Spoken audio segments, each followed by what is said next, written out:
L'atelier C, donc on aura tous deviné, atelier C, donc c'est comme Christophe, c'est comme chocolat, j'imagine. Exactement, oui. Ah, il y a peut-être d'autres connotations avec le C. C'est comme curiosité, parce curiosité. que finalement, comme c'est assez nouveau, c'est finalement une curiosité. Après, il y a le fait de l'avoir appelé atelier C, c'est exprès pour justement garder un petit mystère, pour savoir que on se demande, les gens se demandent qu'est-ce que c'est atelier C, quoi.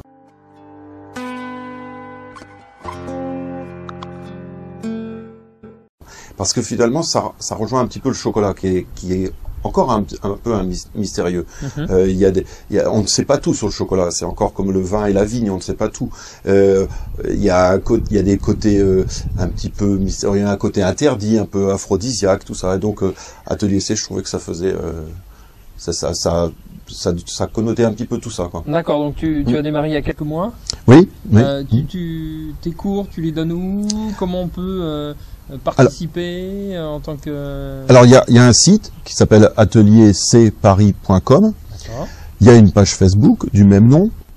Et puis sur le site, on peut réserver en ligne et payer en ligne.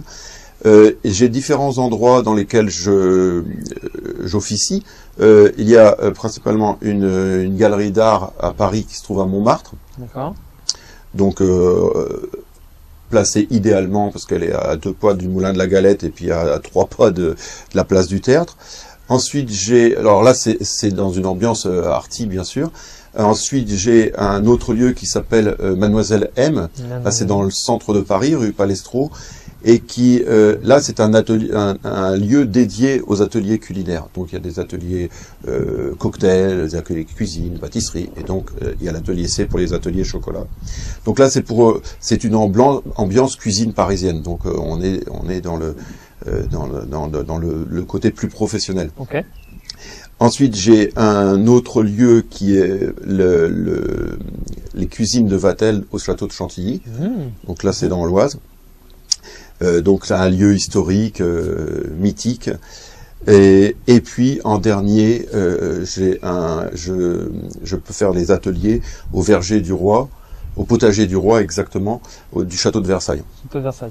Superbe lieu, ça vraiment là. Oui, là c'est vraiment un lieu d'exception. Ouais. Ouais. Donc c'est des lieux qui sont tous atypiques et tous différents. Alors les clients peuvent, ceux qui désirent participer, ils peuvent choisir le lieu. Il y a sur le site, on peut voir tout ça. Il y a les lieux différents avec les différents horaires de disponibles. Et puis il y a différentes formules d'atelier. C'est-à-dire qu'il y a l'atelier confection, qui est l'atelier de base pour apprendre à tremper les chocolats ou à mouler les chocolats. Il y a un atelier dégustation pour déguster des chocolats d'exception. D'accord, tu fais aussi de la dégustation. Exactement, exactement. Comment ça se passe? Donc, apprends à déguster le chocolat, voilà, les différentes étapes. Exactement, faut apprendre. La dégustation du chocolat, c'est un petit peu comme la dégustation d'un vin ou d'un cigare, etc. Il y a un processus, il y a un système, il y a un procédé pour apprendre à déguster. Ouais. Tout en restant simple, hein. On n'est pas des œnologues, on n'est pas on veut pas passer un concours, hein. Donc c'est en restant toujours, c'est toujours très à la bonne franquette, on va dire. Hein. Okay. Et donc on peut déguster alors j'apprends toutes les palettes. Vous savez qu'il y a 900 goûts différents dans le chocolat, c'est-à-dire qu'il y a 900 arômes différents dans le chocolat. Donc c'est quand même assez impressionnant. Et puis il y a des origines différentes, il y a des variétés de cacao différentes, il y a 3 et même 4 variétés de cacao. Il y a des origines différentes, alors ça va de l'origine mexicaine, qui est l'origine du cacao, jusqu'en Nouvelle-Guinée, Papouasie, Vietnam, Madagascar, etc. Donc on déguste différentes origines, différentes variétés, différentes façons de faire le chocolat, parce qu'il y a différentes façons de faire le chocolat. Il y a des chocolats qui sont plus ou moins fermentés, plus ou moins torréfiés, plus ou moins conchés. Alors j'explique tout ça aussi, c'est pas seulement goûter, c'est goûter et j'explique pourquoi. Ok.